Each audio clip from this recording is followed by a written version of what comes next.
ശ്രീമുഖി ശ്രീസ്മൃതി സ്മൃതി സാമീമതിസ് ഈശ്വരി ഹരി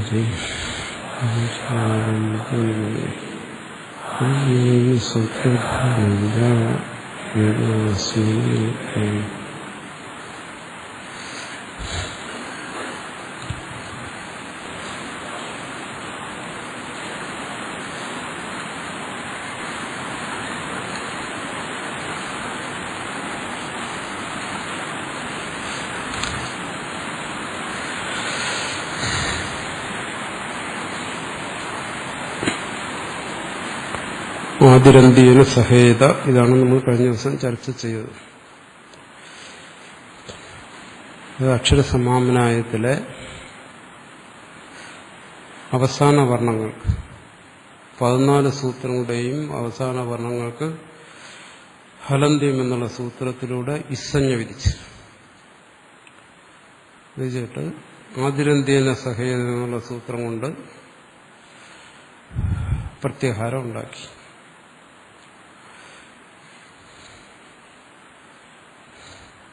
ഇപ്പൊ ഹലന്ത്യം എന്ന് പറയുന്നതും സംജ്ഞാസൂത്രമാണ്, വിധിയാണ്. പണിനി സൂത്രത്തിലൂടെ വിധിക്കുകയാണ് ഇന്നത് സംഭവിക്കട്ടെ. അതുകൊണ്ടാണ് ഇതിനെ വിധി എന്ന് പറയുന്നത്.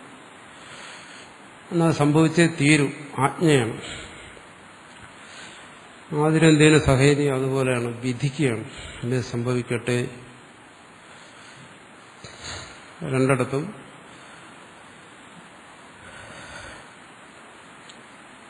സംജ്ഞ വിധിച്ചു. ഇപ്പൊ ഹലന്ത്യം എന്നുള്ള സൂത്രത്തില് ആ സൂത്രം കൊണ്ട് ഇസ്സഞ്ജ വിധിച്ചു കഴിഞ്ഞപ്പോൾ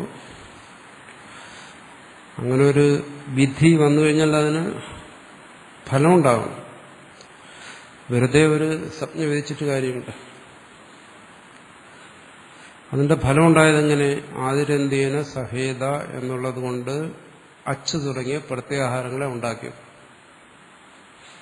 അല്ലെങ്കിൽ ആ വിധി വ്യർത്ഥമായിപ്പോകും. അത് മുമ്പ് പറഞ്ഞല്ലോ, യാ സംജ്ഞ സ പ്രയോജനവതി. ഏതെങ്കിലും ഒരു സംജ്ഞ വിധിച്ചു കഴിഞ്ഞാൽ അതിനൊരു പ്രയോജനം വേണം. അപ്പോൾ ഇസ്സഞ്ജ വിധിച്ചതിന് പ്രയോജനമുണ്ടായി. അത് യാതൊരെന്തേന സഹേത എന്ന് പറയുന്ന സൂത്രം ഇല്ലെങ്കിലോ ഒരു പ്രയോജനമില്ല. അപ്പൊ പ്രയോജനം ഉണ്ടായി, പ്രത്യാഹാരങ്ങൾ ശ്രദ്ധിച്ചു.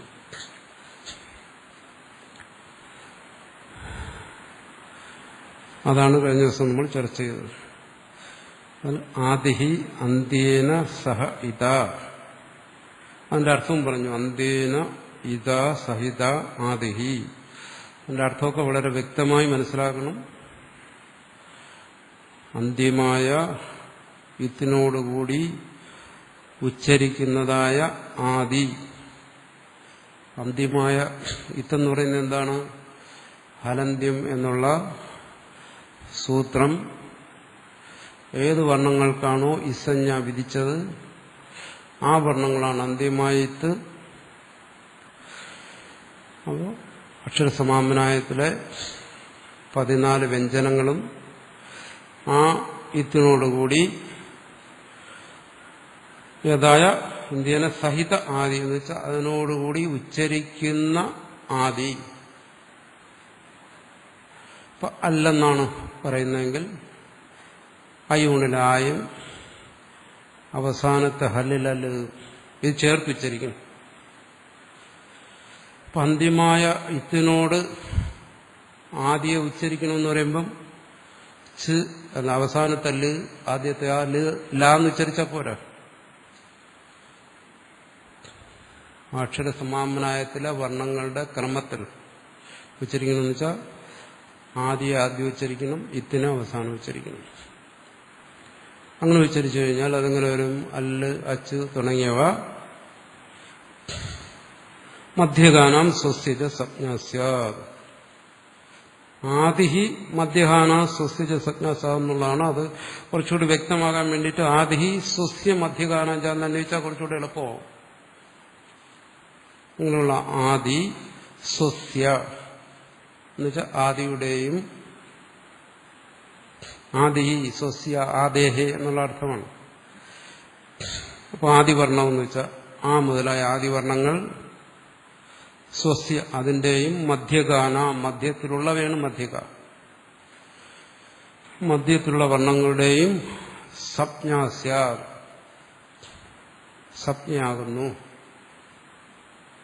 അതുകൊണ്ട് ഈ സൂത്രത്തിന് പറയും എന്താണ് പ്രത്യാഹാര വിധായകം സൂത്രം, അല്ലെങ്കിൽ പ്രത്യാഹാര സപ്ഞാവിധായകം സൂത്രം, അല്ലെങ്കിൽ അച്ച് സപ്ഞാവിധായകം സൂത്രം, അല്ലെങ്കിൽ അജാതി സപ്ഞാവിധായകം സൂത്രം എന്ന് പറയും.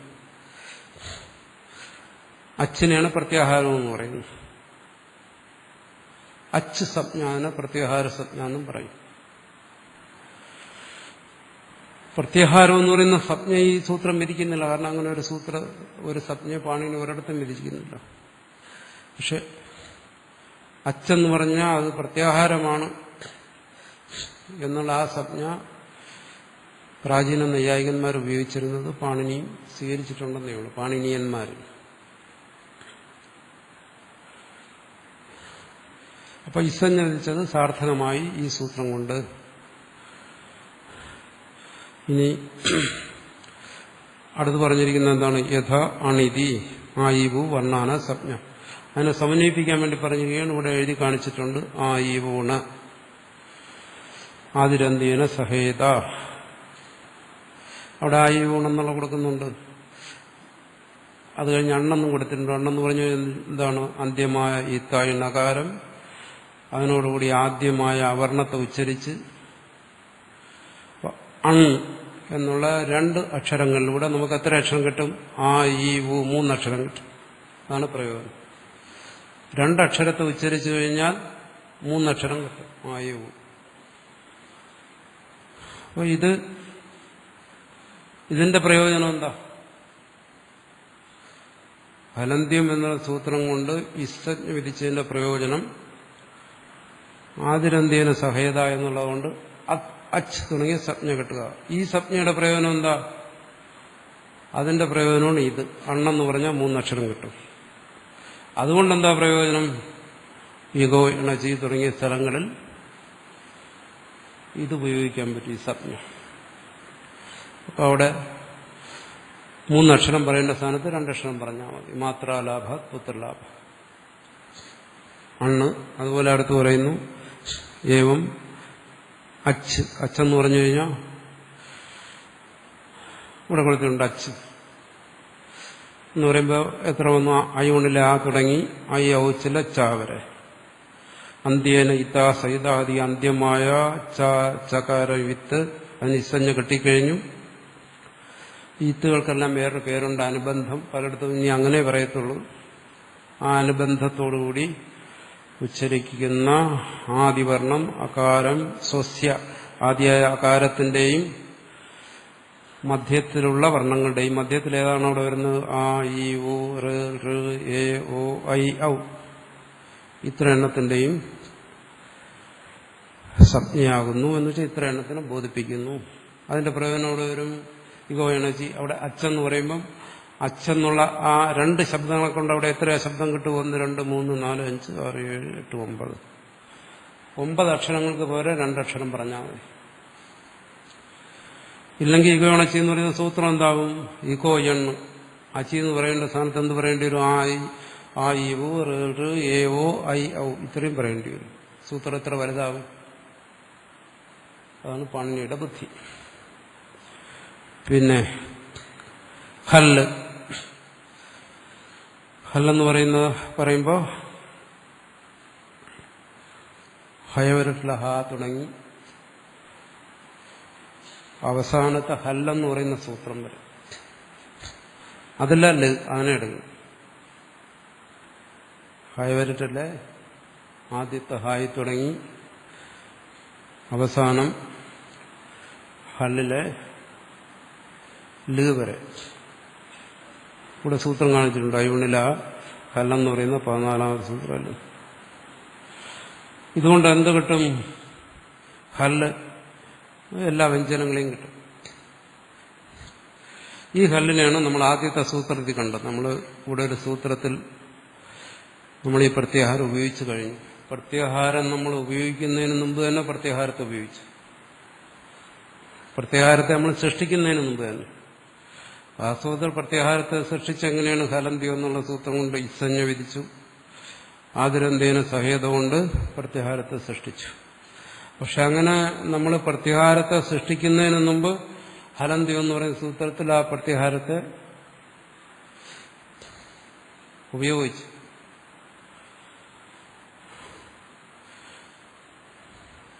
അപ്പോൾ ചിലപ്പോൾ സംശയം തോന്നുന്നു, എന്താണ് ആദ്യം ഹല്ലെന്ന് പറയുന്ന 14ാമത്തെ സൂത്രത്തിലെ ലകാരത്തിന് ഇസഞ്ജ വിധിക്കണം, പിന്നെ ആതിരന്ത്യേന സഹേത എന്നുള്ള സൂത്രം കൊണ്ട് ലും ആദ്യത്തെ ഹായും ചേർത്ത് ഹല്ലെന്ന് പ്രത്യാഹാരത്തെ ഉണ്ടാക്കണം, പിന്നെയല്ലേ അത് ഉപയോഗിക്കാൻ പറ്റും.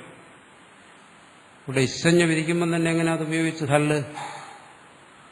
അത് എളുപ്പത്തിൽ മനസ്സിലാക്കുന്നതിനുള്ള വഴി എന്തെന്ന് വെച്ച് കഴിഞ്ഞാൽ, ഈ പാണിനിക്ക് മുമ്പുള്ള ആചാര്യന്മാർ തന്നെ ഹല്ല് തുടങ്ങിയ സംജ്ഞകളൊക്കെ മുമ്പേ ഉപയോഗിച്ചിരുന്നു. പാണിനി മാത്രമല്ല ആദ്യമായിട്ടത് ഉപയോഗിക്കുന്നു. അങ്ങനെ ഒരു സംജ്ഞയെ അന്ന് വൈയാകരണന്മാരുടെ ഇടയിൽ പ്രസിദ്ധമായിരുന്നുകൊണ്ട് ഈ പ്രത്യാഹാരത്തെ ഉണ്ടാക്കുന്നതിന് മുമ്പ് തന്നെ എന്ത് ചെയ്തു? പാണിനി വൈയാകരണരുടെ ഇടയിൽ പ്രസിദ്ധമായിരുന്ന ആ ഹല്ലെന്ന് പറയുന്ന സംജ്ഞയെ സ്വീകരിച്ചുകൊണ്ട് ഹലന്ത്യം എന്നുള്ള സൂത്രത്തിൽ അതിനെ ഉപയോഗിച്ചിട്ട് ഇസഞ്ജ ഉണ്ടാക്കി. അല്ല, ഹലന്ത്യം എന്ന് പറയുന്ന സൂത്രത്തിൽ ഹല്ലെന്ന് പറയുന്നത് ഈ 14ാമത്തെ സൂത്രമല്ല, അങ്ങനെ തെറ്റിദ്ധരിക്കരുത്. 14ാമത്തെ സൂത്രം ഏതാണ്? ഹല്ല്. അതല്ല ഇത്. ഹലന്ത്യം എന്ന് പറയുന്ന സൂത്രത്തിൽ ഹല്ല് ഏതാണ്? ആതിരന്ത്യേന സഹേത എന്ന് പറയുന്ന സൂത്രത്തിലൂടെ നമ്മൾ ഉണ്ടാക്കിയ പ്രത്യാഹാരമാണ്, സൂത്രമല്ല. അത് പാണിനിക്ക് എങ്ങനെ കിട്ടി? പൂർവാചാര്യന്മാരിൽ നിന്ന് കിട്ടി, ഈ പ്രത്യാഹാരത്തെ സൃഷ്ടിക്കുന്നതിന് മുമ്പ്. അതുകൊണ്ട് പാണിനി ഇവിടെ ഹല്ലെന്ന് ഉപയോഗിച്ചു. അപ്പം അതിന് മുമ്പേ കിട്ടിയതുകൊണ്ട് ആ ഹല്ലിനെ ഉപയോഗിച്ചിട്ട് എന്ത് ചെയ്തു? ഇസഞ്ജ വിധിച്ചു.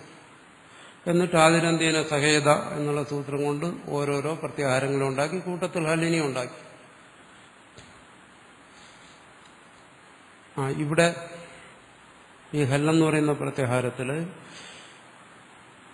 ഒരു കാര്യം മനസ്സിലാക്കേണ്ടത്, ഹായാവാര ല, ഇവിടെയെല്ലാം ഹകാരാദിക്ക് ശേഷം അകാരമുണ്ട്, യകാരത്തിന് ശേഷം അകാരമുണ്ട്, വകാരത്തിന് ശേഷം അകാരമുണ്ട്. മുമ്പ് നമ്മൾ പഠിച്ചാണ്. അവസാനം ട് ണ മ ഞ ഷ ശ വ യ ര ല ഇതുകൊണ്ട് ഈ അവസാനത്തെ വർണ്ണങ്ങൾക്ക് എന്ത് സംഭവിക്കും? പ്രത്യാഹാരം ഉണ്ടാക്കിയതിന് ശേഷം അതാണ് അടുത്ത രണ്ട് സൂത്രങ്ങളിൽ പറയുന്ന ആദർശൻ ലോപ തസ്യലോപ. അത് നമ്മൾ പഠിക്കും. പക്ഷെ പ്രത്യാഹാരം ഉണ്ടാക്കി കഴിയുമ്പോൾ ഈ ഹകാരത്തിന് ശേഷമുള്ള അകാരത്തിന് എന്ത് സംഭവിക്കും? പ്രത്യാഹാരം ഉണ്ടായിക്കഴിഞ്ഞാൽ എണ്ണെന്നെല്ലാം പറഞ്ഞു കഴിഞ്ഞാൽ അവസാനത്തെ ഇത്തുകൾക്ക് ലോപം സംഭവിക്കും. അതടുത്ത് പഠിക്കുന്നതാണ്. പ്രത്യാഹാരം ഉണ്ടാക്കുക, പിന്നെ അതിനെ ലോപിപ്പിക്കുക. അതിന്റെ ഉപയോഗം കഴിഞ്ഞു, പിന്നെ അതിന്റെ ആവശ്യമില്ല. പക്ഷേ ഹകാരത്തിന് ശേഷമുള്ള അകാരമോ അതിന് ഇസഞ്ജ വിധിക്കുന്നില്ല, ലോപിക്കുന്നുമില്ല. അങ്ങനെയാണെങ്കിൽ പിന്നെ അത് ഉപയോഗിക്കുമ്പം ഹ എന്നിടത്ത് ഹ് പ്ലസ് ആ രണ്ടും കയറി വരും. കേവലമായ ഹ് മാത്രം വരത്തില്ല. നമുക്ക് ആവശ്യം അതാണ്. ഇപ്പൊ ഹകാരാദികളുള്ള അകാരങ്ങൾ, അതായത് ഹാക്ക് ശേഷം യാക്ക് ശേഷം എല്ലാം വരുന്ന ആകാരങ്ങൾക്ക് നിവൃത്തി സംഭവിക്കുമെന്നാണ് പറയുന്നത്. എന്ന് വെച്ചാൽ അത് തനിയെ അങ്ങ് പോകും, ലോപമൊന്നും വേണ്ട.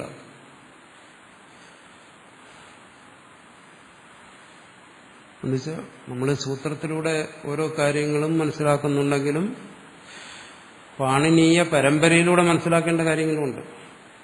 എല്ലാത്തിനും സൂത്രമൊന്നുമില്ല, എല്ലാത്തിനും നിയമം എഴുതി വെച്ചിട്ടില്ല.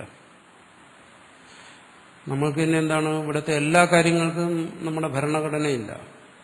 ഭരണഘടന കൂടാതെ തന്നെ കീഴ്വഴക്കങ്ങളുമുണ്ട്. ചില കാര്യങ്ങളൊക്കെ അതിലൂടെ തീരുമാനിക്കുന്നു. അതുപോലെ പാണിനീയന്മാരുടെ ഇടയിൽ ചില കീഴ്വഴക്കങ്ങളുണ്ട്. അതനുസരിച്ച് ചില കാര്യങ്ങൾ മനസ്സിലാക്കണം. എന്താണ്? ഉച്ചാരണാർത്ഥാനാം ഇസ്സജ്ഞ ലോപാഭ്യാം വിനൈവ നിവൃത്തി. അങ്ങനൊരു കീഴ്വഴക്കമുണ്ട്. ഉച്ചാരണാർത്ഥം ഉപയോഗിക്കുന്ന ശബ്ദങ്ങൾ എവിടെയൊക്കെയുണ്ടോ, ഇനി അത് പല സ്ഥലത്തും വരും, സൂത്രങ്ങളിലെല്ലാം വരും. ഉച്ചാരണത്തിന് വേണ്ടി ശബ്ദങ്ങൾ ഉപയോഗിച്ചു കഴിഞ്ഞാൽ അത് ആവശ്യം കഴിഞ്ഞാൽ തനിയെ പൊക്കോളും. എങ്ങനെ? ഇസ്സജ്ഞ ലോപാഭ്യാം വിനായവ. അതിന് ഇസ്സഞ്ജ വിധിക്കേണ്ട കാര്യമില്ല, ലോപം വിധിക്കേണ്ട കാര്യമില്ല, ഒന്നും വേണ്ട. കാര്യം കഴിഞ്ഞാൽ അത് മാറിയിരിക്കും. അതാണ് ഇസ്സജ്ഞ ലോപാഭ്യാം വിനാ ഏവ നിവൃത്തി. നിവൃത്തി, അതിന് നിവൃത്തി എന്നാണ് പറയുന്നത്, ലോപമൊന്നല്ല. ഫലത്തിൽ രണ്ടും ഒന്ന് തന്നെ. ലോകം സംഭവിച്ചാലും അത് പോകും, നിവൃത്തി സംഭവിച്ചാലും പോകും. പക്ഷെ അതിൻ്റെ ഒന്നും ആവശ്യമില്ല. നമ്മൾ ഉച്ചരിച്ചോ പ്രക്രിയയിലേക്ക് വരുമ്പം അതിനങ്ങ് വിട്ടയ്ക്കുക. ഹ എന്ന് പറഞ്ഞാൽ ഹ്, അകാരത്തെ വിട്ടയ്ക്കുക. പക്ഷെ ആ കൂട്ടത്തിൽ ഒന്ന് മാത്രം, ഏതാണ്? ലണ്ണിലെ അകാരം മാത്രം അങ്ങനെയല്ല. കാരണം അതിന് ഉപദേശ അനനാസിക ഇത്തെന്നുള്ളൊരു സൂത്രപ്രകാരം ഇസ്സഞ്ജ വിധിച്ചു. ഇവിടെ ഇപ്പോൾ സിദ്ധാന്തമതിയിൽ അത് കൊടുത്തിട്ടില്ല. വാസ്തവതി അതുകൂടെ കൊടുക്കേണ്ടതാണ്. കാരണം ഹലന്ത്യം എന്നുള്ള സൂത്രം എന്തിനാ ഹലന്ത്യത്തെ തുടങ്ങുന്നത്? യേഷാം അന്ത്യ ഇതഹ എന്ന് പറഞ്ഞു. അപ്പോൾ അവിടെ ഒരു ജിജ്ഞാസുവായ വിദ്യാർത്ഥിക്ക് സംശയം ഉണ്ടാവും, ഇതെങ്ങനെ ഇത്തായി? അത് അവനെ പഠിപ്പിക്കുന്നതിന് വേണ്ടിയിട്ടാണ് ഹലന്ത്യം പറഞ്ഞത്. അങ്ങനെയാണെങ്കിൽ അടുത്ത് ലൺ മധ്യേതു ഇസ്സഞ്ജക എന്ന് പറഞ്ഞു. ലണ്ണിലെ അകാര ഇത്താണ്. അപ്പോൾ അവിടെയും ജിജ്ഞാസ ഉണ്ടാവും. അപ്പോൾ അവിടെ പറയണം എന്താണ്? ഉപദേശിച്ച അനുനാസിക ഇത്ത്. അത് പറഞ്ഞാലേ മനസ്സിലാവുന്നത്. പക്ഷെ സിദ്ധാന്തമതികാരൻ അതിവിടെ പറഞ്ഞില്ല. പക്ഷെ സിദ്ധാന്തമതികാരൻ അത് പറയുന്നുണ്ട്. അവിടുത്തെ ക്രമം എന്താണ്? ഹലന്ത്യം ആദിരന്ത്യേന സഹേത ഉപദേശിച്ച അനുനാസിക ആ ക്രമത്തിലാണ് പോകുന്നു. പക്ഷെ ഇവിടെ അത് പറഞ്ഞിട്ടില്ല, അത് പറയേണ്ടതായിരുന്നു. പക്ഷെ ഇവിടെ വേറെ ഒന്ന് കൂടുതലായിട്ട് ചെയ്തു. സിദ്ധാന്തകൗമുദികാരന് തോന്നാത്ത ഒരു ബുദ്ധിയുടെ ലഘുസിദ്ധാന്തകൗമുദികാരന് തോന്നി. എന്താണ്? അവിടെ പറയാത്ത രണ്ട് സൂത്രം കൂടെ പറഞ്ഞു. എന്താണ്? ആദർശനം ലോപഹ തസ്യ ലോപഹ. കാരണം പ്രത്യാഹാരം ഉണ്ടാക്കി കഴിഞ്ഞു കഴിഞ്ഞാൽ ഇതിനെന്ത് സംഭവിക്കും? ഇത്തിന് പ്രത്യാഹാരത്തിൽ ആദിയിലുള്ള വർണ്ണങ്ങളെയും മധ്യത്തിലുള്ള വർണ്ണങ്ങളെയും ഗ്രഹിക്കാൻ പാടുള്ളൂ എന്ന് പറഞ്ഞു. പിന്നെ അവസാനത്തെ എന്താ അത് ഗ്രഹിക്കാത്തത്? സംശയം ഉണ്ടാകുമല്ലോ. അതിന് സമാധാനം ഇവിടെ പറഞ്ഞു. എന്താണ്? ആദർശനം ലോപഹ തസ്യ ലോപഹ. പക്ഷേ സിദ്ധാന്തമതികാരൻ അവിടെ പറഞ്ഞില്ല. അപ്പോൾ വരദരാജ പണ്ഡിതർ മനസ്സിലാക്കി അതൊരു ന്യൂനതയാണ്, അതിവിടെ തന്നെ പറയേണ്ടതാണ്. ഓരോരുത്തരുടെ ബുദ്ധിയാണല്ലോ. അത് നമ്മൾ ഇവിടെ തന്നെ മനസ്സിലാക്കുന്നു. അത് ഇതിന്റെ ഒരു മേന്മയാണ്. പക്ഷെ മറ്റത് പറയാത്തത് ഇതിന്റെ ഒരു ന്യൂനതയാണ്. അതെന്തായാലും നമ്മളിവിടെ മനസ്സിലാക്കേണ്ടത് എന്താണ്? ഹയവരട്ട് ലണ്ണ് തുടങ്ങിയതിലെ അകാരങ്ങൾ ഉച്ചാരണാർത്ഥമായതുകൊണ്ട് അതിന് ഇസ്സഞ്ജ വിധിക്കണ്ട, ലോപം വിധിക്കണ്ട. ഇനി എവിടെയെല്ലാം അത് വരുമോ അവിടെയെല്ലാം ഉച്ചാരണാർത്ഥാനാം ഇസ്സജ്ഞ ലോപാഭ്യാം വിനൈവ നിവൃത്തി എന്നുള്ള കീഴ്വഴക്കം അനുസരിച്ച് അത്, അല്ലെങ്കിൽ സമ്പ്രദായം, അതിനാണ് കീഴ്വഴക്കം എന്ന് പറയുന്നതാണ് സമ്പ്രദായം. അതനുസരിച്ച് അതങ്ങ് ലോപിച്ചു. ലോപിക്കാന്ന് വെച്ചാൽ ഇല്ലാതെ. പിന്നെ ഹലന്ത്യം എന്നുള്ള സൂത്രത്തിലൂടെ ഈ 14 സൂത്രങ്ങളുടെയും അവസാനത്തിൽ ഇസ്സഞ്ജ വിധിച്ചു. ഇതുപോലെ നമ്മൾ മനസ്സിലാക്കണം. ഉപദേശങ്ങളിൽ എവിടെയെല്ലാം ആവശ്യമുണ്ടോ എന്നിവിടെ മനസ്സിലാക്കണം. അവിടെയെല്ലാം വിസഞ്ജ വിധിക്കും. അതുപോലെ തന്നെ ആദിരന്ത്യേന സഹേത എന്നുള്ള സൂത്രപ്രകാരം എവിടെയെല്ലാം ആവശ്യമുണ്ടോ അവിടെയെല്ലാം പ്രത്യാഹാരത്തെ ഉണ്ടാക്കും. ഇവിടെ മാത്രമല്ല, നമ്മളിപ്പോൾ 44 പ്രത്യാഹാരങ്ങളുണ്ടെന്ന് പഠിച്ചവിടെ ഈ പ്രത്യാഹാര സൂത്രങ്ങളിലാണ്. ഇനി അടുത്ത പ്രത്യാഹാരം വരും, പല സുട്ട് പ്രത്യാഹാരം വരും, തിങ് പ്രത്യാഹാരം വരും, സുപ്പ് പ്രത്യാഹാരം വരും, എല്ലാം നമ്മളിനി പഠിക്കുന്നതാണ്. അവിടെയെല്ലാം ഈ സൂത്രം പ്രവർത്തിക്കും. അത് ഇതിനുവേണ്ടി മാത്രമാണെന്ന് ധരിക്കരുത്. അപ്പോൾ ഇവിടെ ഇപ്പോ ഇതുപോലെ ഹല്ല് പ്രത്യാഹാരം ഉണ്ടാക്കി. അല്ലെന്ന് പറയുന്നത് വർണ്ണങ്ങൾക്ക് വർണ്ണപര്യായമാണ്. അല്ലെന്ന് പറഞ്ഞു അല്ല്, അക്ഷരം, വർണ്ണം. ഇവിടെ 44 പ്രത്യാഹാരങ്ങളെ കാണിക്കുന്നുണ്ട്. അതിൽ 43-ാമത്തെ ര. ഈ പ്രത്യാഹാരത്തെ എല്ലാവരും അംഗീകരിക്കുന്നില്ല. അതുകൊണ്ടാണ് ചിലതിൽ 42 എന്ന് കാണിച്ചിരിക്കുന്നത് സംഖ്യ. സിദ്ധാന്തബോധിയിൽ 42 കൊടുത്തിട്ടുണ്ട്. പിന്നെ 44-ാമത്തെ ഞമ്മെന്നൊരു പ്രത്യാഹാരമുണ്ട്. അത് ഈ അഷ്ടാധ്യായി വരുന്നതല്ല. അഷ്ടാധ്യായി പോലെ തന്നെ ഉണാദി എന്ന് പറഞ്ഞ സൂത്രങ്ങൾ വരും. അഷ്ടാധ്യായി പോലെ തന്നെ അത് വേറൊന്നാണ് ഉണാദി സൂത്രം. ചെല്ലു പറയുന്നത് പാണിനി ഉണ്ടാക്കിയാണ് പറയുന്നത്, ചെല്ലു പറയുന്നല്ല അത് ശാകടായനൻ ഉണ്ടാക്കിയാണ്. അതാരോ ആയിക്കൊള്ളട്ടെ. അത് തന്നെ 2 തരത്തിലുള്ള ദശപാതി, പഞ്ചപാതി. അതിൽ നിന്ന് കിട്ടുന്നതാണ്. സമയമുണ്ടെങ്കിൽ എല്ലാം വായിച്ചൊക്കെ പഠിക്കുക. അതിനും ഇതുപോലെ ആവശ്യത്തിനധികം സൂത്രങ്ങളുണ്ട്. ഇവിടെ ശ്രദ്ധിക്കാത്ത ശബ്ദങ്ങളൊക്കെ അവിടെയാണ് ശ്രദ്ധിക്കുന്നത്. അതിലുപയോഗിച്ചിരിക്കുന്ന അധികമായി ഉപയോഗിച്ചിരിക്കുന്നതാണ് ഈ 44-ാമത്തെ ഞം. അതുകൊണ്ടാണ് 44 പറയുന്നത്. ചിലരത് അംഗീകരിക്കുന്നില്ല. എന്നാൽ 42 മതി, നിർബന്ധമൊന്നുമില്ല. അപ്പോൾ ഈ നിയമം അനുസരിച്ച് നമുക്ക് രപ്രത്യാഹാരത്തെ ഉണ്ടാക്കാം. അതിവിടെ നേരത്തെ എഴുതി കാണിച്ചല്ലോ. എങ്ങനെയാണ് എന്ന് പറയുമ്പോൾ അതാണല്ലോ എല്ലാവർക്കും മനസ്സിലാകാത്തത്. രപ്രത്യാഹാരം ബാക്കിയെല്ലാം മനസ്സിലാകും, മനസ്സിലാക്കാൻ അല്പം പ്രയാസം. രപ്രത്യാഹാരത്തെ നമ്മളിപ്പോൾ 3-ാമത്തെ തവണയാണ് വിശദീകരിക്കാൻ പോകുന്നത്. കാരണം എന്തെന്ന് വെച്ചാൽ ഞാനിത് 3 തവണ പഠിച്ചു. ആദ്യത്തെ തവണ പഠിച്ചപ്പോൾ എനിക്ക് മനസ്സിലായില്ല, കാരണം പഠിപ്പിച്ചാണ് അത് മനസ്സിലായിട്ടില്ലായിരുന്നു. 2-ാമത്തെ തവണ പഠിച്ചപ്പോൾ എനിക്ക് മനസ്സിലായില്ല, കാരണം പഠിപ്പിച്ചാണ് ഞാൻ മനസ്സിലാക്കണമെന്ന് യാതൊരു നിർബന്ധമില്ലായിരുന്നു. 3-ാമത്തെ തവണ ശരിക്കും മനസ്സിലാക്കി ഒരു ഹിന്ദി വ്യാഖ്യാനം വായിച്ചപ്പോഴാണ് എനിക്കത് മനസ്സിലായത്. പിന്നെ ഞാൻ ഗുരുമുഖത്ത് നിന്ന് പഠിച്ചു. അപ്പോഴാണ് ഇതെല്ലാം പഠിച്ചത്. സ്വയം പഠിച്ചതല്ല. എന്നാലും അത് ആദ്യം പിടികിട്ടിയത് അപ്പോഴാണ്. അന്നൊക്കെ ഹിന്ദി അറിയാവുന്നവർക്ക് ഇതിനൊക്കെ നല്ല ഹിന്ദി വ്യാഖ്യാനങ്ങളുണ്ട്. വായിക്കുന്നതല്ലാണ് നല്ല. ഞാൻ പറയുന്ന കൂടുതൽ കാര്യങ്ങൾ അവിടെ പറയുന്നുണ്ട്. വളരെ വിശദമായ വ്യാഖ്യാനങ്ങളുണ്ട്. 6 ഭാഗമായിട്ട് ലഘുസിദ്ധാന്തബോധിക്കൊരു വ്യാഖ്യാനമുണ്ട്. ഭീമസേന ശാസ്ത്രിയുടെ വ്യാഖ്യാനം. നല്ല വ്യാഖ്യാനമാണ്. വ്യാഖ്യാനങ്ങൾ നോക്കി പഠിക്കണമെന്ന് പറഞ്ഞാൽ ഞാൻ ഹിന്ദി വ്യാഖ്യാനമേ പറയൂ. മലയാള വ്യാഖ്യാനങ്ങളെയൊന്നും ഞാൻ നിർദ്ദേശിക്കത്തില്ല. കാരണം മലയാള വ്യാഖ്യാനങ്ങൾ അറിവുള്ളവരെഴുതിയാലും ശരി, അവർ വ്യക്തമായിട്ട് എഴുതത്തില്ല. കാരണം ഇവനെന്തെങ്കിലും സംശയം ഉണ്ടെങ്കിൽ എൻ്റെ അടുത്ത് വരട്ടെ എന്ന് വിചാരിക്കും. ഹിന്ദിയിലെ വിദ്വാൻമാര്, പണ്ഡിതന്മാർക്ക് അങ്ങനെയുള്ള ഒരാള് വേണ്ടി വന്നാൽ ഗുരുമുഖത്ത് നിന്നല്ല സ്വന്തമായി പഠിക്കണമെന്നുള്ള നിർബന്ധ ബുദ്ധിയോടുകൂടി വ്യാഖ്യാനങ്ങൾ എഴുതും.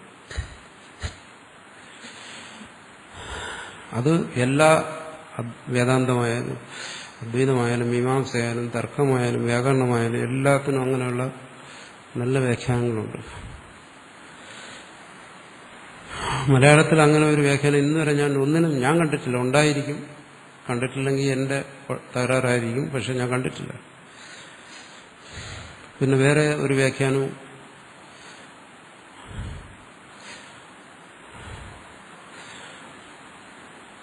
ഉണ്ട്. ധരാനന്ദ എന്നും മറ്റാണ് ഒരു വ്യാഖ്യാനം. പിന്നെ ചില പഴയ വ്യാഖ്യാനങ്ങളും കണ്ടിട്ടുണ്ട്. അത്രയും വിസ്തൃതമല്ലാത്തൊരു വ്യാഖ്യാനം വായിച്ചപ്പോഴാണ് എനിക്ക് വാസ്തവത്തിൽ ഇത് പിടികിട്ടി. രാ എന്ന് പറയുന്നത് എന്താണ് ഇവിടെ എഴുതിയിട്ടുണ്ട്. രാ എന്ന് പറയുന്ന പ്രത്യാഹാരത്തെ ആദ്യം നമ്മൾ മനസ്സിലാക്കണം. അതിനകത്ത് 2 അക്ഷരങ്ങളുണ്ട്. ഒന്നിൽ കൂടുതൽ അക്ഷരം കിട്ടിയില്ലെങ്കിൽ പിന്നെ പ്രത്യാഹാരത്തിന്റെ ആവശ്യമുണ്ടോ? പറയും പ്രത്യാഹാരാണാം വ്യവഹാര ലാഘവാർത്ഥത്വ. ഈ പ്രയോഗങ്ങളെ ലഘൂകരിക്കുന്നതിനാണ് പ്രത്യാഹാരം. ഒരു പ്രത്യാഹാരം ഉണ്ടാക്കിയാൽ അതിൽ എന്തായാലും 2 അക്ഷരം വേണം പ്രത്യാഹാരത്തിന്. അതിൽ നിന്നൊരു 2 അക്ഷരമെങ്കിലും കിട്ടിയില്ലെങ്കിൽ പ്രത്യാഹാരം നഷ്ടമാണ്. അല്ലെന്നൊരു പ്രത്യാഹാരം ഉണ്ടാക്കിയാൽ മുഴുവൻ അക്ഷരങ്ങളും കിട്ടുന്നില്ലേ? അതുപോലെ രാ എന്നൊരു പ്രത്യാഹാരം ഉണ്ടാക്കി.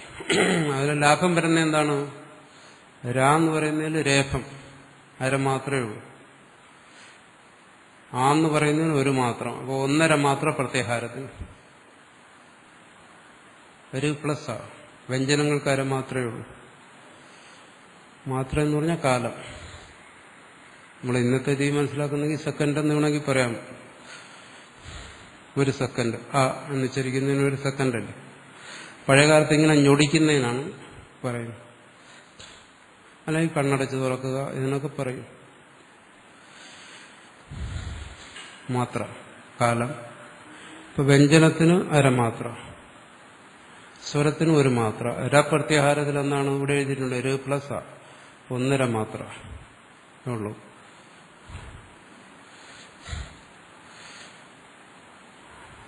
അപ്രത്യാഹാരത്തിൽ കിട്ടിയതോ 2 അക്ഷരങ്ങൾ. 1 അരമാത്ര, ല് അരമാത്ര. അപ്പോൾ 1 മാത്രമേ കിട്ടിയത്. അതുകൊണ്ടാണ് ചിലർ പറയുന്നത് ഇങ്ങനെ പ്രത്യാഹാരം വേണ്ട, ലാഭമൊന്നുമില്ലെങ്കിൽ എന്ന് ചിലർ പറയുന്നത്. അതുകൊണ്ടാണ് പ്രത്യാഹാരം ഉണ്ടാക്കി എന്തെങ്കിലും ലാഭം വേണ്ടേ. എന്നാലും ഇത് ഒഴിവാക്കാൻ പറ്റില്ല. അതുകൊണ്ട് കൂടിയേ തീരുമെന്ന് ഒരു പക്ഷം. നമ്മളിപ്പോൾ തർക്ക വിതർക്കങ്ങളിലേക്കൊന്നും പോണ്ട. കാര്യം മനസ്സിലാക്കുക. ഒരു പ്രത്യാഹാരത്തെ എങ്ങനെയാണ് നോക്കുക? ഇവിടെ നോക്കുക. താഴെ എഴുതിയിട്ടുണ്ട് ഹായാവാരാട്ട്.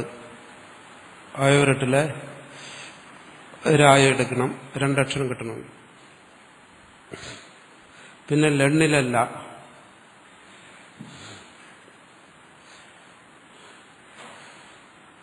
ലണ്ണിനല്ല, അതിനെ പിരിച്ചു കൊടുത്തിട്ടുണ്ട്. എന്താണ്? ല് പ്ലസ്. അതുപോലെ തന്നെ രായയും പിരിച്ചു കൊടുക്കണം. എങ്ങനെ? 1 പ്ലസ് മേളത്തെ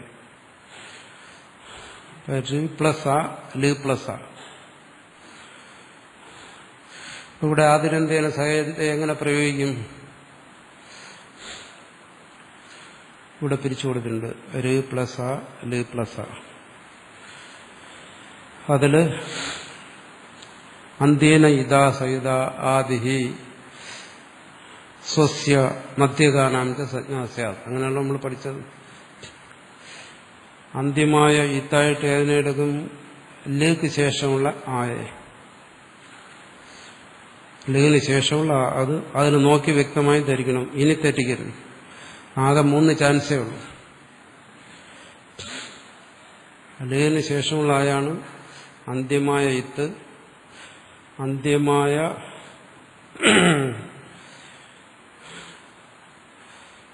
ചിലർ തട്ടിന്റെ പുറത്തൊക്കെ ഇരിപ്പുണ്ട്. അവരിത് കാണുന്നുണ്ടോ?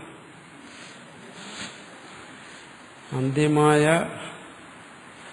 ഇത്തിനോട് കൂടി ഉച്ചരിക്കുന്ന ആദിവർണ്ണം എന്ന് പറയുമ്പോൾ ഏതായി? ഹയവരട്ടിലെ രേഖം. അതാണ് ആദിവർണ്ണം. എന്നുവെച്ചാൽ അന്ത്യമായ ഇത്തെന്ന് പറയുന്നതുകൊണ്ട് ആ രേഖത്തിന് ശേഷമുള്ള ആകാരത്തെ എടുക്കരുത്. അത് പ്രത്യേകം ശ്രദ്ധിക്കണം. ലേന് ശേഷമുള്ള ആകാരത്തെ എടുക്കാവും. അതാണ് അന്ത്യമായ ഇത്ത്. അന്ത്യമായ ഇത്തിനോടുകൂടി ആദ്യം എന്ന് പറയുമ്പോൾ ഇവിടെ ഒന്നേ ഉള്ളൂ. ഏത്? രേഖം. അതിനോടുകൂടി നമ്മൾ ആയോടുകൂടി രായ ഉച്ചരിക്കണം സൂത്രക്രമത്തിൽ. അപ്പോൾ എന്ത് ചെയ്യണം? ആദ്യം രേഖത്ത് ഉച്ചരിക്കണം, പിന്നീട് ആയ ഉച്ചരിക്കണം. അപ്പൊ രാന്ന് ഉച്ചരിക്കും. രാന്ന് ഉച്ചരിച്ചു കഴിഞ്ഞാൽ എന്ത് സംഭവിക്കും? ആ രേഫത്തിന് ശേഷമുള്ള അകാര ഉച്ചാരണാർത്ഥമാണ് അത് പോകും. നേരത്തെ പറഞ്ഞുള്ള ഉച്ചാരണാർത്ഥാനം ഇസ്സജ്ഞാലോപാഭ്യാം വിനൈവ നിവൃത്തി, അത് പോയി. ട് അതിനോ അത് നേരത്തെ പറഞ്ഞു പ്രത്യാഹാരേഷു ഇത്താം എന്ന ഗ്രഹണം. പ്രത്യാഹാരങ്ങളിൽ ഇടയ്ക്ക് വരുന്ന ഇത്തുകളെ ഗ്രഹിക്കരുത്, നേരത്തെ പറഞ്ഞു, അതും പോയി. പിന്നെ വരുന്നത് എന്താണ്? ല്. അപ്പൊ ഇവിടെ ഗ്രാഹ്യമായിട്ട് രണ്ടെണ്ണേ ഉള്ളൂ. ആദ്യത്തെ രേഫവും, അത് എഴുതിയിരിക്കുന്നതിൽ തന്നെ നോക്കണം, എന്റെ വാക്യകത്ത് നോക്കരുത്. അവസാനത്തെ അകാരത്തിന് മുമ്പിലുള്ള ല്. ഇപ്പൊ രാ എന്ന് പറയുന്ന പ്രത്യാഹാരത്തിൽ ഈ രണ്ടക്ഷരം കിട്ടും. ഇപ്പൊ രായും കിട്ടി, ലും കിട്ടി. അവസാനത്തെ അകാരത്തിനോ ഇസഞ്ഞോന്നോ അത് ലോപിച്ചുവും അതിനി പറയും. പരാ എന്ന് പറയുന്ന പ്രത്യാഹാരത്തിൽ എങ്ങനെയാണ് രണ്ടക്ഷരം കിട്ടുന്നതെന്ന് മനസ്സിലായല്ലോ. ഇത് മനസ്സിലായെങ്കിൽ ലഘുസിദ്ധാന്തവതി മുഴുവനും മനസ്സിലാവും. ഇനി പറയുന്ന എല്ലാ കാര്യവും പറയാൻ കാരണം ലഘുസിദ്ധാന്തവതി മുഴുവൻ പഠിച്ചിട്ടും പലർക്കും ഇത് മനസ്സിലായിട്ടില്ല. ഇത് മനസ്സിലായില്ലെങ്കിലോ വീണ്ടും ശ്രമിക്കുക.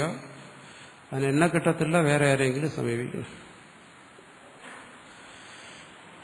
ര് പ്ലസ് ആ, ല് പ്ലസ് ആ എന്നു രണ്ടക്ഷരം കിട്ടി. ല്. ഇവിടെ ഒരു പ്രശ്നം വരും, പറയാത്ത കാര്യമാണ്. കാരണം ആദിരന്ത്യേന സഹേതയിൽ രണ്ട് ശബ്ദങ്ങൾ വന്നു സൂത്രത്തിൽ തന്നെ. ആദിഹി, അന്ത്യേന. അവിടെ പറഞ്ഞ അന്ത്യമായ വർണ്ണത്തിനോട് കൂടി ഉച്ചരിക്കുന്ന ആദിവർണം ഉച്ചരിക്കുന്ന എന്നുള്ള വിട്ടുകളായിരുന്നു. എന്നാലേ നമുക്ക് രാന്നും അല്ലെന്നും അച്ചെന്നും ഒക്കെ ഉച്ചരിക്കാൻ പറ്റും. അപ്പൊ ഇവിടുത്തെ ഒരു പ്രശ്നം വരുന്നതെന്ന് പറഞ്ഞു കഴിഞ്ഞാൽ, ഒരു പ്രശ്നമില്ല, ഞാൻ പ്രശ്നം മനഃപൂർവ്വം ഉണ്ടാക്കുകയാണ്, നിങ്ങൾക്ക് സംബന്ധിച്ച് ഒരു പ്രശ്നമില്ല. വെറുതെ പ്രശ്നങ്ങൾ ഉണ്ടാക്കുകയാണ്. ഞാനിവിടെ വന്നതിന് പ്രശ്നം ഉണ്ടാക്കാനെന്നാണ് പറയുന്നത്.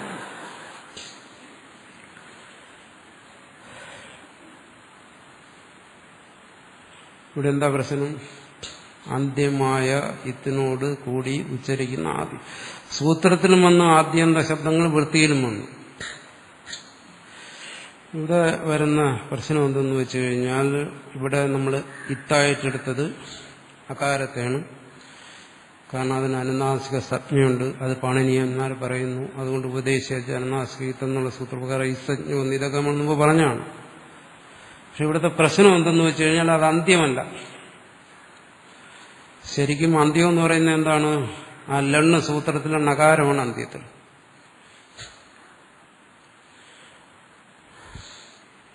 ലേക്ക് ശേഷമുള്ള അകാരം അന്ത്യത്തിലല്ലല്ലോ. സൂത്രം നോക്കുമ്പോൾ അറിയാം. അപ്പം ആദിരന്ത്യേനയുടെ നിയമം അനുസരിച്ച് അന്ത്യമായ ഇത്തിനോട് കൂടിയാണ് ആദ്യത്തെ ഉച്ചരിക്കേണ്ടത്. ഇവിടെ അന്ത്യമല്ല, മധ്യത്തിലുള്ളതിനോട് കൂടി ചേർത്താണ് ഉച്ചരിക്കുന്നത്. ഈ തകരാറ് തന്നെ എവിടെയുണ്ട്? ആദി എന്ന് പറയുന്നിടത്തുമുണ്ട്. നമ്മൾ ലകാരത്തിന് ശേഷമുള്ള അകാരത്തെ രേഫത്തോടു കൂടി ചേർന്നാണ് ഉച്ചരിച്ചത്. ര് പ്ലസ് ആ, ആ എന്ന് പറയുന്നത് ഈ ലാക്ക് ശേഷമുള്ള അകാരമാണ്. അത് ആദിയല്ല. ആദി എന്ന് പറയുമ്പോൾ എന്താണ് അവിടെയുള്ളത്? ഹായാണ് ആ സൂത്രത്തിന്റെ ആദി. പക്ഷെ അതിനെന്താണ് സഹിതം എന്താ പറയുന്നത്? അന്ത്യത്തിനോട് ആദിയെ ചേർത്ത് ഉച്ചരിക്കണമെന്നാണ്. ആ നിയമം നമ്മളിവിടെ തെറ്റിച്ചിരിക്കുകയാണ്. മധ്യത്തിലുള്ള ഒരു വർണ്ണത്തിനോട് കൂടി മധ്യത്തിലുള്ള ഒരു വർണ്ണത്തെ, എന്നുവെച്ചാൽ ഒരു സൂത്രത്തിന്റെ മധ്യത്തിലുള്ള ഒരു വർണ്ണത്തോടു കൂടിയും മറ്റൊരു സൂത്രത്തിന്റെ മധ്യത്തിലുള്ള ഒരു വർണ്ണത്തെ ചേർത്ത് ഉച്ചരിച്ചു. ഇത് പലയിടത്തും വരും, ഇവിടെ മാത്രമല്ല. പിന്നെ ആദ്യ അന്തം എന്ന് പറഞ്ഞതോ ആ നിയമത്തെ നമ്മൾ തെറ്റിച്ചില്ലേ? ഇതിൽ നിന്നും വ്യാകരണത്തെ സംബന്ധിച്ചുള്ള വളരെ സുപ്രധാനമായ ഒരു കാര്യം നമ്മൾ മനസ്സിലാക്കും. വളരെ പ്രധാനപ്പെട്ട കാര്യമാണ്. അതായത് വ്യാകരണത്തെ സംബന്ധിച്ചുള്ള ഒരുപാട് ആൾക്കാരുടെ മനസ്സിലുള്ള തെറ്റിദ്ധാരണ മാറേണ്ട ഒരു കാര്യം. അതിവിടുത്തെ കാര്യം ആദ്യം പറയാം. അതായത് നമുക്കിവിടെ എന്താ വേണ്ടത്? രാ എന്ന് പറയുന്ന പ്രത്യാഹാരം, അതാണ് നമുക്ക് വേണ്ടത്.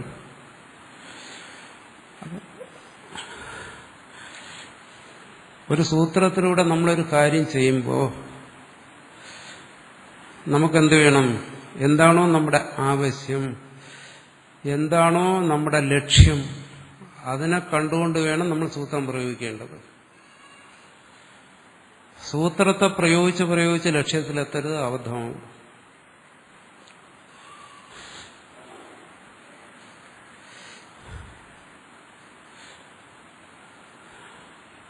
നമ്മൾ സാധാരണ പറയില്ലേ ലക്ഷ്യബോധം വേണം, അത് തന്നെ വൈയാകരണൻ പറയുന്നു.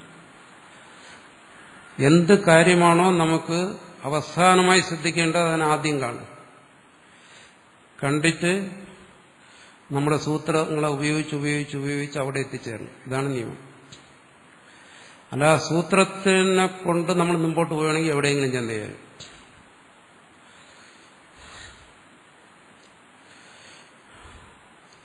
കൈലാസത്തിൽ പോകണമെന്നുണ്ടെങ്കിൽ ആദ്യം കൈലാസത്തെക്കുറിച്ച് ശരിയായ അറിവ് സമ്പാദിക്കണം.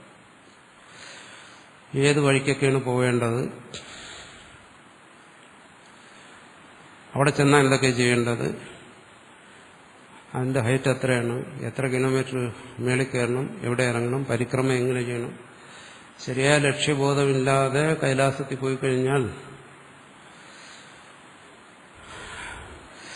അവിടെ ചിലപ്പോൾ എത്തിയാൽ പറ്റിയില്ലെന്ന് വരും, എത്താനേ പറ്റില്ലെന്ന് വരും. ചിലപ്പോൾ എത്തിയാൽ തന്നെ എന്താണ്, പരിക്രമം നടത്താതെ തിരിച്ചു പോകേണ്ടി വരും. അതാണ് എനിക്ക് ആദ്യം പറ്റിയത്. ഞാൻ കൈലാസത്തിൽ പോയിട്ട് ഒരു ഐഡിയ ഇല്ലായിരുന്നു, അതിന്റെ ചോട്ടിൽ ചെന്നിട്ട് തിരിച്ചു പോരേണ്ടി വന്നു. രണ്ടാമത് പഠിച്ചിട്ട് പോയപ്പോഴാണ് ഒന്ന് കറങ്ങാൻ പറ്റിയത്. ഈ അബദ്ധം എല്ലാവർക്കും പറ്റും. ഇത് തന്നെ ഇവിടെ സംഭവിക്കും, അവിടെ എത്തിയില്ലെന്ന് വരും. അപ്പോൾ പാണിനി ആതിരന്തീന സഹേത എന്ന് സൂത്രം ഉണ്ടാക്കുമ്പോൾ പാണിനിയുടെ മനസ്സിലൊരു ലക്ഷ്യമുണ്ട്. ഈ സൂത്രം ആ ലക്ഷ്യങ്ങളിലെ പ്രയോഗിക്കാവൂ എന്നുണ്ട്. അതിന് ഞാൻ പറഞ്ഞില്ലേ സമ്പ്രദായം. ഈ സമ്പ്രദായത്തിൽ പറയും ലക്ഷ്യ ഏക ചക്ഷുഷ്കാഹ വൈയാകരണാഹ. വൈയാകരണന്മാരെന്ന് പറയുന്നത് എന്താണ്? അവരുടെ കണ്ണെപ്പോഴും ലക്ഷ്യത്തിലാണ്. ലക്ഷ്യേക ചക്ഷുഷ്കാഹ, അവരുടെ കണ്ണ് ലക്ഷ്യത്തിലിരിക്കപ്പെടും. ലക്ഷ്യേക ചക്ഷുഷ്കാഹ വൈയാകരണാഹ. അതുകൊണ്ട് ഒരു ലക്ഷ്യത്തെ മനസ്സിൽ കണ്ടുകൊണ്ടാണ് സൂത്രം ഉണ്ടാക്കുന്നത്.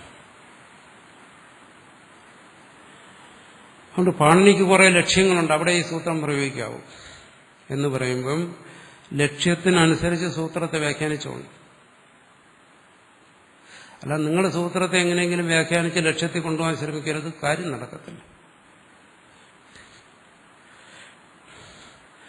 അതിന്റെ പിന്നിലൊരു നിയമമുണ്ട്, അതും വളരെ സുപ്രധാനമാണ്. നമ്മൾ വ്യാകരണം പഠിക്കുമ്പോൾ അറിഞ്ഞിരിക്കണം, അടിസ്ഥാനമായി അറിഞ്ഞിരിക്കുകയാണ്. വ്യാകരണം മുഴുവൻ പഠിച്ചു കഴിഞ്ഞാൽ ഇത് പലർക്കും മനസ്സിലാകത്തില്ല. വ്യാകരണം എന്ന് പറഞ്ഞാൽ എന്താണ്? വ്യാക്രിയന്തേ വ്യുത്പാദ്യന്തേ ശബ്ദാഹ അനേന ഇതി വ്യാകരണം. അതിന് പിന്നെ ഒരുപാട് വിശദീകരിക്കും.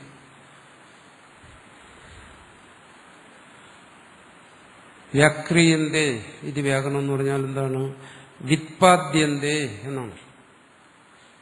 ശബ്ദത്തെ വ്യുത്പാദിപ്പിക്കുന്നതാണ് വ്യാകരണം.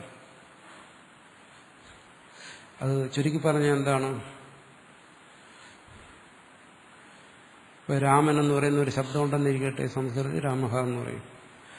വ്യാകരണം അവിടെ എന്താ ചെയ്യുന്നത്? അതിന്റെ ഏറ്റവും മൂലരൂപം, അതായത് റൂട്ടിൽ നിന്ന് അത് രമുക്രീഡായ എന്ന് പറയുന്ന ഒരു ധാതുകൊണ്ട് അതിന് ഇന്ന കാര്യങ്ങളുണ്ട്, അതിന് കർണാധികരണ യോശാന്നൊരു സൂത്രപ്രകാരം അതിന് ഇന്ന ഖഞ്ഞ് പ്രത്യയം വന്നു, ഇന്ന കാര്യങ്ങൾ വന്നു, അവസാനമാണ് പ്രാതിസഞ്ജം വന്നു, സ്വാദികൾ വന്ന് രാമഹ. അപ്പൊ രാമഹ എന്ന് പറയുന്ന ഒരു ശബ്ദത്തെ സംബന്ധിച്ച് പരമാവധി എത്രമാത്രം പറയാമോ നിയമങ്ങൾ അത് പറയുക. ആ നിയമങ്ങളെല്ലാം കൂടെ നമ്മൾ 1, 2 എന്ന് കണക്കാക്കിയാൽ ചിലപ്പോൾ 10-100 നിയമങ്ങൾ കാണും. ശബ്ദം നിസ്സാരമാണ്. ഇങ്ങനെ അതിന്റെ മൂലരൂപത്തിൽ നിന്ന് രാമ ശബ്ദം വരെ എത്തുന്ന ആ പ്രക്രിയയാണ് പറയുന്നത്, ആ ചെയ്യുന്ന കാര്യങ്ങളെയാണ് പറയുന്നത് വ്യാക്രിയന്തേ. അതിനാണ് പറയുന്നത് വ്യുത്പാദ്യന്തേ, അതിനാണ് പറയുന്നത് വ്യുത്പത്തി, ശബ്ദവിത്പത്തി എന്ന് പറയുന്നത് അതാണ്. അതുകൊണ്ട് നമുക്ക് രണ്ട് കാര്യങ്ങൾ കിട്ടും. ഒന്നെന്താണ്? ആ ശബ്ദരൂപം, അതിനെക്കുറിച്ച് ശരിയായ ധാരണ വരും. വിരാമഹ. പിന്നെ എന്ത് കിട്ടും? അതിന്റെ അർത്ഥജ്ഞാനം ഉണ്ടാവും. ഇതൊക്കെ നമ്മൾ വ്യക്തമായി ധരിച്ചിരിക്കേണ്ട കാര്യങ്ങളാണ്. ഇതാണ് വ്യാകരണം കൊണ്ട് സാധിക്കുന്നത്. ഇത് മനസ്സിലാക്കുന്നതോടൊപ്പം തന്നെ നമ്മളൊരു കാര്യം മനസ്സിലാക്കണം. വ്യാകരണം എന്ന് പറഞ്ഞാൽ എന്തല്ല എന്നുള്ളത്. എന്ന് പറഞ്ഞാൽ എന്താ? വ്യാക്രിയന്തേ വിത്പാദ്യന്തേ നത് ക്രിയന്തേ. അതോടെ കൂട്ടിച്ചേർത്തോണം. ശബ്ദം എന്ന് പറയുന്നത് ശബ്ദത്തെ, മലയാളത്തിൽ പറഞ്ഞാൽ ശബ്ദത്തെ വ്യാകരിക്കുകയാണ്. മലയാളികൾ പറയും വ്യാകരിപ്പ് എന്നൊക്കെ പറയും. അല്ല, ശബ്ദത്തെ നിർമ്മിക്കുകയല്ല, സൃഷ്ടിക്കുകയല്ല. പാണിനി അങ്ങനെ ഒരു അബദ്ധം ചെയ്തിട്ടില്ല. അങ്ങനെ ചെയ്തു എന്നാണ് പലരും ധരിച്ചിരിക്കുന്നത്. വ്യാകരണത്തിലൂടെ നമ്മൾ ശബ്ദത്തെ നിർമ്മിക്കുന്നില്ല. വ്യാകരണത്തെക്കുറിച്ച് ചിന്തിക്കുമ്പോൾ നമ്മുടെ മനസ്സിൽ വരേണ്ട കാര്യം ഇതാണ്. വ്യാകരണത്തിൽ നമ്മൾ ശബ്ദത്തെ വ്യുത്പാദിപ്പിക്കുകയാണ്, അല്ലെങ്കിൽ പ്രകൃതി പ്രത്യോ വിവേകം ചെയ്യുകയാണ്. അല്ല, ഒരിക്കലും നമ്മൾ ശബ്ദത്തെ നിർമ്മിക്കുന്നില്ല. ഇപ്പോൾ പാണിനി എന്താണ്? ഒരുപാട് സൂത്രങ്ങളും നിയമങ്ങളും ഉപയോഗിച്ച് രാമഹ എന്ന് പറയുന്നൊരു ശബ്ദത്തെ നിർമ്മിച്ചിട്ടില്ല. പിന്നെയോ അങ്ങനെ ഒരു ശബ്ദം പാണിനിക്ക് മുമ്പ് തന്നെ ഉണ്ടായിരുന്നു. പാണിനി എന്ത് ചെയ്തു? അതിന്റെ പ്രകൃതി ഇന്നതാണ്, പ്രത്യേകം ഇന്നതാണ്, ഇത്തരത്തിൽ ഒരു വിഭജനം ചെയ്തെന്നേ ഉള്ളൂ. അല്ലെങ്കിൽ പാണിനി എന്ത് ചെയ്തു? ആ ശബ്ദത്തിൽ എന്തെല്ലാം പരിണാമങ്ങൾ സംഭവിച്ചിട്ടാണ് അങ്ങനെ ഒരു ശബ്ദം ഉണ്ടായത് എന്ന് കണ്ടെത്തുകയാണ് ചെയ്തത്. അതുകൊണ്ടെന്ത് പ്രയോജനമുണ്ടായി? ആ ശബ്ദത്തിന്റെ വ്യക്തമായൊരർത്ഥം, രമന്തി യോഗിനോ യസ്മിൻ ഇത് രാമഹ, ഇങ്ങനെയൊക്കെയുള്ള അർത്ഥങ്ങൾ അതുകൊണ്ട് കിട്ടി. അപ്പൊ ഇതാണ് വ്യാകരണം. വ്യാകരണം എന്ന് പറയുന്നത് ശബ്ദ നിർമ്മാണമല്ല, ശബ്ദവിത്പത്തിയാണ്. ഇതറിഞ്ഞു കഴിഞ്ഞാൽ എന്താ ഒരു ഗുണം? ഈ വ്യാകരണത്തെക്കുറിച്ച് വിവരമില്ലാത്ത ആൾക്കാരെ പാണിനി ആക്ഷേപിക്കും. ഒരു ഉദാഹരണം മാത്രം പറയാം. ഇപ്പം നമ്മൾ രാമശബ്ദം പഠിക്കും. അവിടെ രാമാഭ്യാം, രാമാഭ്യാം, രാമാഭ്യാം 3 രൂപം വരും.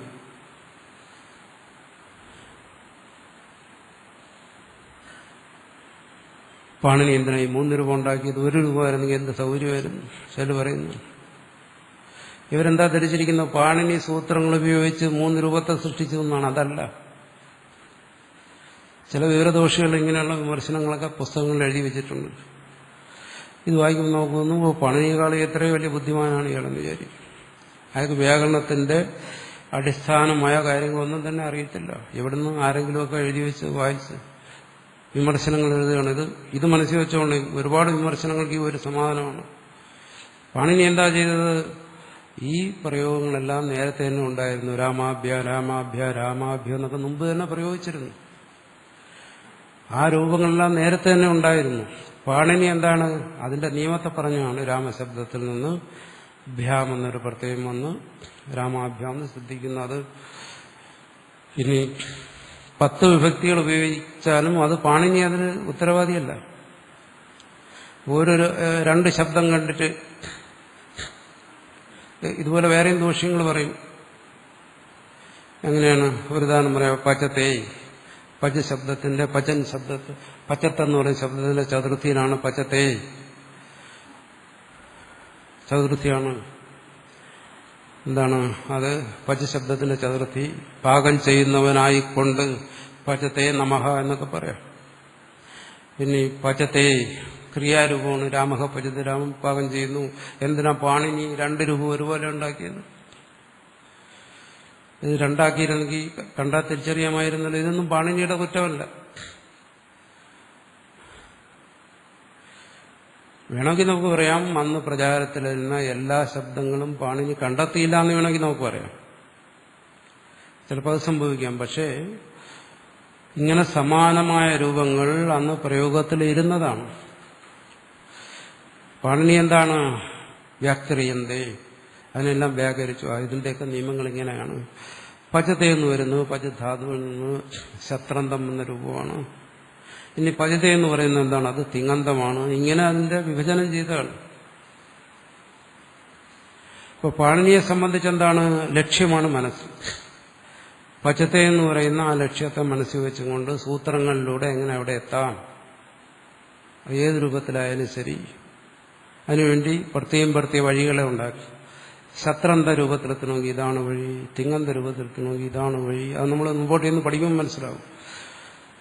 ഇവിടെ ഞാനിപ്പോൾ പറയുന്നത് എന്താണ്? പാണിനി ശബ്ദങ്ങളെ നിർമ്മിക്കുന്നില്ല, ഉള്ള ശബ്ദങ്ങളെ നിഷ്പത്തിയെക്കുറിച്ച് വ്യുത്പത്തിയെക്കുറിച്ച് പറയുകയാണ്. അതുകൊണ്ട് നമ്മൾ എന്ത് ചെയ്യണം? സൂത്രങ്ങൾ ഉപയോഗിക്കുമ്പോൾ ലക്ഷ്യത്തെ മനസ്സിൽ കണ്ടുകൊണ്ട് അവിടേക്ക് സൂത്രങ്ങളെ പ്രയോഗിക്കണം. അപ്പോൾ നമുക്ക് രപ്രത്യാഹാരം എന്ന് പറയുന്ന ഒരു പ്രത്യാഹാരത്തെ ഉണ്ടാക്കണമെങ്കിൽ ആദ്യം നമ്മൾ എന്ത് ചെയ്യണം? സൂത്രത്തിൽ കിടന്ന് തപ്പരുത്. ആദ്യം എന്താണ്? ഇതൊന്നും തപ്പിയിട്ട് കാര്യമില്ല. ആദ്യം ലക്ഷ്യത്തെ മനസ്സിൽ കാണും. നമ്മുടെ ലക്ഷ്യം എന്താണ്? ര. അപ്പോൾ പ്രത്യാഹാര സൂത്രത്തിലേക്ക് നോക്കണം. പ്രത്യാഹാര സൂത്രം എന്താണ്? ഹയവരട്ടിലാണ്.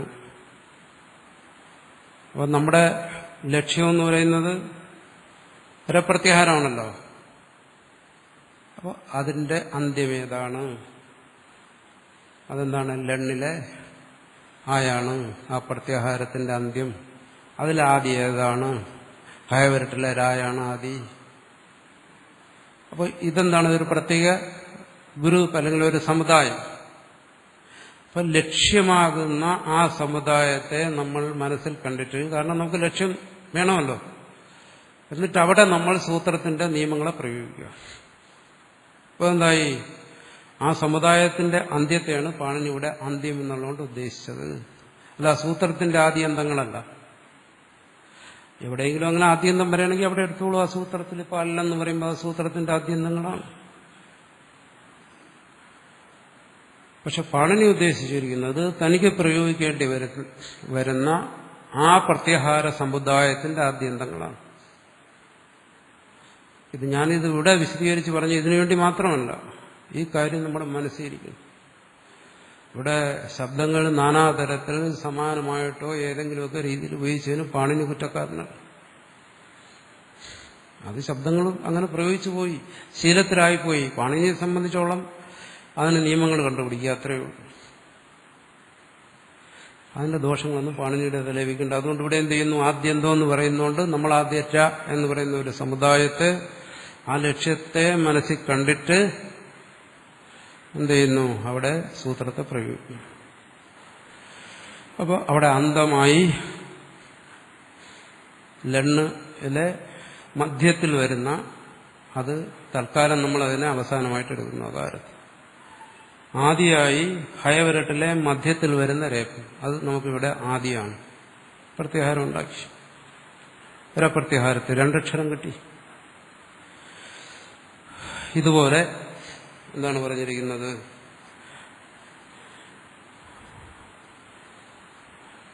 പ്രത്യാഹാരങ്ങളുണ്ടാക്കണം. ഏവം അച്ച് ഹല്ല് അല്ല്. അല്ലെന്ന് പറയുമ്പോൾ എന്ത് വരുന്നു?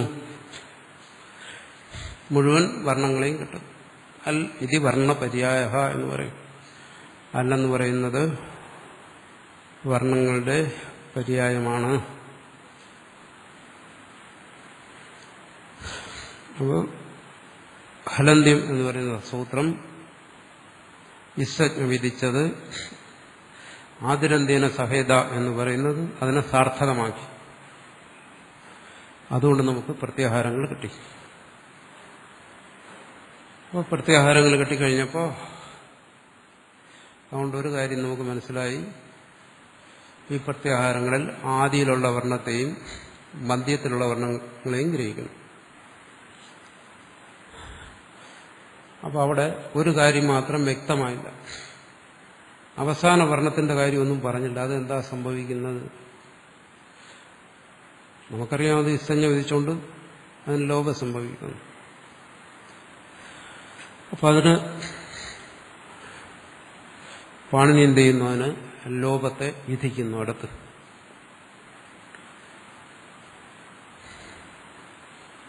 അപ്പോൾ ഹലന്ത്യം അദർശനലോപ തസ്യലോപ ആദിരന്തിന സ്വയം, ഇത്രയും ഭാഗത്ത് പറയുന്നതിന് പ്രത്യാഹാര പ്രകടനം. ഈ പ്രകടനത്തിൽ നമ്മൾ പഠിക്കുന്ന ഒന്ന് എങ്ങനെ ഇസഞ്ജ വരുന്നു, എങ്ങനെ പ്രത്യാഹാരം വരുന്നു, എങ്ങനെ പ്രത്യാഹാരത്തിലെ ഇത്സഞ്ജ കിട്ടുന്ന വർണ്ണങ്ങൾ ലോപിക്കുന്നു. ഈ 3 കാര്യങ്ങളാണ് ഇവിടെ പഠിക്കുന്നത്. ഇത് നല്ല വ്യക്തമായി തന്നെ ധരിച്ചിരിക്കണം, അല്ലെങ്കിൽ മുമ്പോട്ട് പോകത്തില്ല. പോയാൽ തന്നെ പിടികിട്ടാതെ ഒരു കാര്യം പറയുന്നു. അദർശനം ലോപ പ്രസക്തസ്യ അദർശനം ലോപസഞ്ജം സ്യാത്.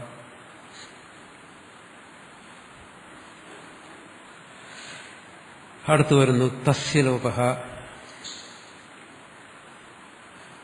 തസ്യ ഇതഃ ലോപ സ്യാത് നാദയോ അനാദ്യർത്ഥാഃ.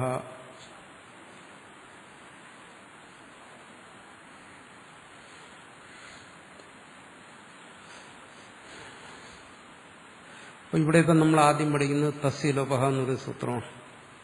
അത് കഴിഞ്ഞ് അദർശന ലോപ പഠിക്കും. കാരണം നമ്മൾ പഠിക്കുന്നത് എങ്ങനെയാണോ കാര്യങ്ങൾ മനസ്സിലാക്കേണ്ടത് ആ ക്രമത്തിലാണ് പഠിക്കുന്നത്. സൂത്രത്തിന്റെ ക്രമം അങ്ങനെ കടന്നോട്ടെ, നമുക്ക് എങ്ങനെ എളുപ്പത്തിൽ മനസ്സിലാകാമോ അത്. ഇസഞ്ഞ് മനസ്സിലാക്കി, പ്രത്യാഹാരത്തിൽ മനസ്സിലാക്കി. ഇന്ന് നമ്മൾ പഠിക്കുന്നത് എന്താണ്? ഇത്തെന്നുള്ള പേരുള്ള ആ വർണ്ണത്തിന് എന്ത് സംഭവിക്കുന്നു അതാണല്ലോ അടുത്തറിയേണ്ടത്. അതിനെക്കുറിച്ചൊന്നും പറഞ്ഞില്ലല്ലോ. അത് മനസ്സിലാക്കാനാണ് ഈ സൂത്രം പറയുന്നത്. തസ്യ ലോപ. അതിൽ 2 പദമാണ് തസ്യ ലോപ.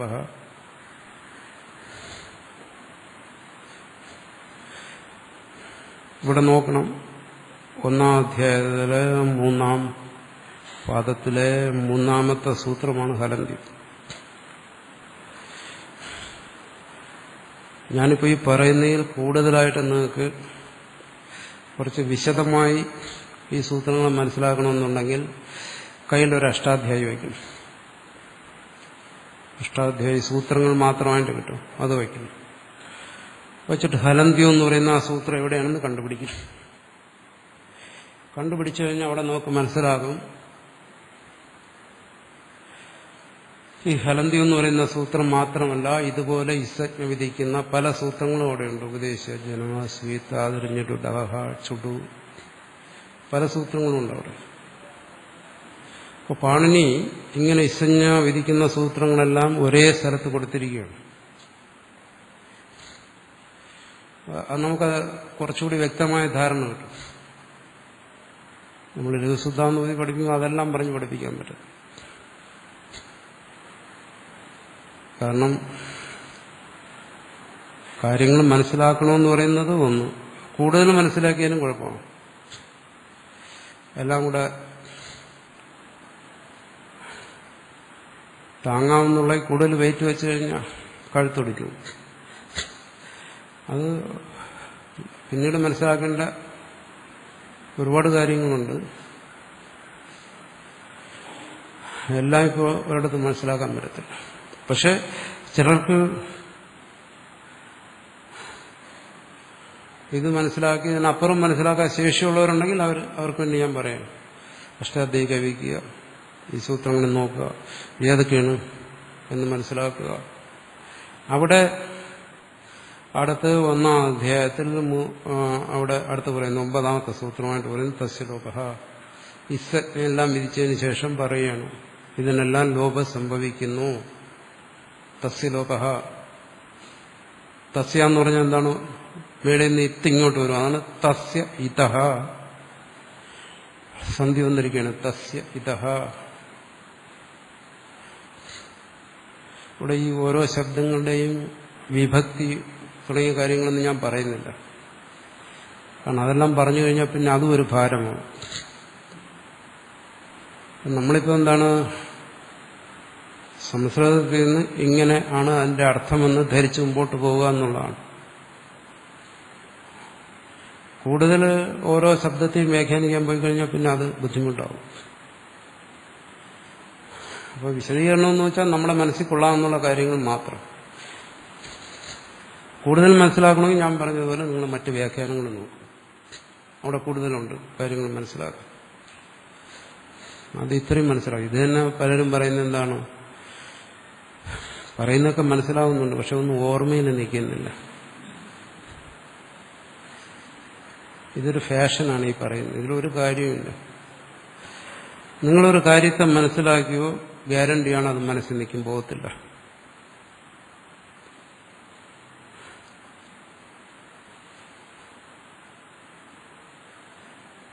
പിന്നെ ഈ മനസ്സിൽ നിൽക്കുന്നില്ല എന്ന് പറയുന്നത് എന്തുകൊണ്ടാണ്? പറയുമ്പോൾ ഇത് മനസ്സിലാവും, പിന്നീട് നമ്മളിത് ഒരിക്കലും ഉപയോഗിക്കത്തില്ല, അതാണ് പറയുന്നത്. ഇതിനെക്കുറിച്ച് ചിന്തിക്കത്തില്ല, ഇത് ഉപയോഗിക്കത്തേ ഇല്ല. അപ്പോൾ അത് സ്വാഭാവികമായിട്ടും മനസ്സിൽ കാണത്തില്ല. ഞാൻ ഈ അഷ്ടാധ്യായി കർമ്മത്തിൽ, ഇപ്പം നിങ്ങളെ പഠിപ്പിക്കുന്ന പോലെയല്ല, അഷ്ടാധ്യായി കർമ്മത്തിൽ കുറച്ചുപേരെ മുഴുവൻ പാണിനിയും പഠിപ്പിച്ചു.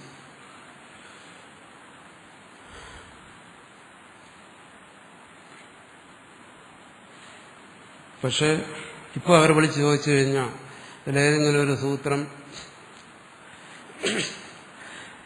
അറിയാമോ എന്ന് ചോദിച്ചു കഴിഞ്ഞാൽ അവർ പറയും സൂത്രമോ, അതെന്ത് സൂത്രം?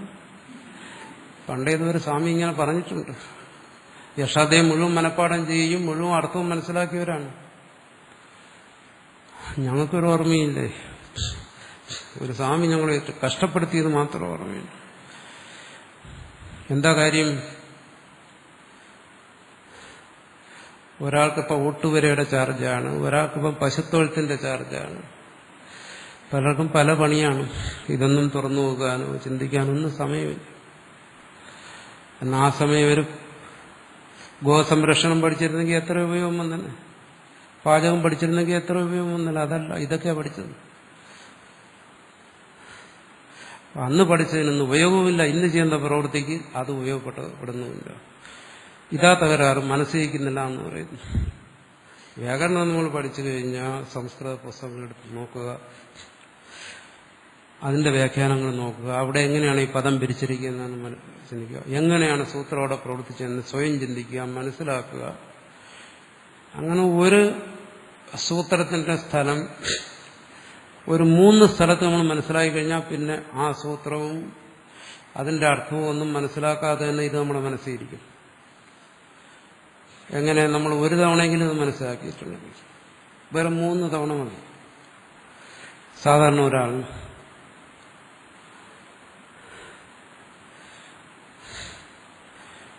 അത് പശുത്തൊഴുത്തിൽ പോയി ഒന്ന് പണിയെടുത്താൽ മനസ്സിലാവും. ഇതെല്ലാം മറന്നു. അപ്പോൾ എല്ലാം മനസ്സിലാവുന്നുണ്ടെന്ന് ഓർമ്മിക്കുന്നില്ലെന്ന് പറയുന്ന കാര്യമുണ്ട്. ഇത് പ്രയോഗിക്കും ഏതെങ്കിലും തരത്തിൽ. സംസ്കൃതം കുറഞ്ഞ വർഷം വായിക്കെങ്കിലും വേണം. ഭഗവത്ഗീതയെങ്കിലും എടുത്ത് വായിച്ചു നോക്കുക. അതെന്തെങ്കിലും വായിച്ചിട്ടുണ്ടെങ്കിൽ ഈ ഗതികേട് വരും.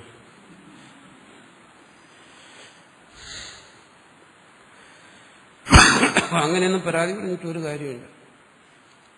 നിങ്ങൾക്കിത് മനസ്സിലാകുന്നുണ്ടോ, ഇത് ഉപയോഗത്തിൽ വരുമെന്നുള്ള കാര്യം 100% ഉറപ്പാണ്. അതിന് നമ്മൾ ചെയ്യേണ്ടത്, ഇപ്പം അവിടെ എത്തിയിട്ടില്ല, ഇപ്പം നമ്മൾ സൂത്രത്തിന്റെ നിയമങ്ങൾ പഠിക്കുന്നേ ഉള്ളൂ. സന്ധി, സമാസം തുടങ്ങിയ കാര്യങ്ങൾ പഠിക്കുമ്പോൾ നിങ്ങൾ ചെറിയ ചെറിയ സുഭാഷിതങ്ങളോ എന്തെങ്കിലും എടുത്ത് വായിച്ചു നോക്കുക. എങ്ങനെയാണ് ആ സൂത്രത്തിന്റെ പ്രയോഗം ഇവിടെ വന്നതെന്ന് മനസ്സിലാക്കുക. വ്യാഖ്യാനങ്ങൾ നോക്കുമ്പോൾ മനസ്സിലാവും. ഒരു 3 തവണ നോക്കുക. പിന്നീട് ഒരു പുസ്തകം എടുത്ത് വായിച്ചു കഴിഞ്ഞാൽ ഇതി ഏവം എന്നെഴുതിയിരിക്കുന്നു. ഇതി പ്ലസ് ഏവം, ഇതി ഏവം, ഇവ ഇവിടെ ഗണിച്ച് വന്ന് ഇത്യവം എന്നായി. 2, 3 തവണ അത് മനസ്സിലാക്കി കഴിഞ്ഞാൽ പിന്നെ എവിടെ അതുപോലെ ഉണ്ടായിരുന്നു നമുക്ക് മനസ്സിലാവും. അപ്പോൾ എനിക്ക് ഓർമ്മശക്തിയില്ല എന്ന് പരാതി പറയുന്നതിലൊന്നും ഒരു കാര്യമില്ല. അതാണ് ഇതിന്റെ ഉപയോഗം.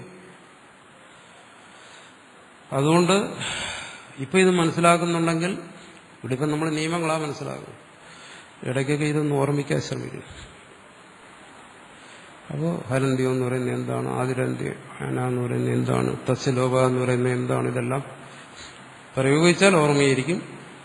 ഇല്ലെങ്കിൽ ഇവിടുന്ന് പുറത്തിറങ്ങുമ്പം ഇതെല്ലാം ഇവിടെ തന്നെ അവസാനിക്കും.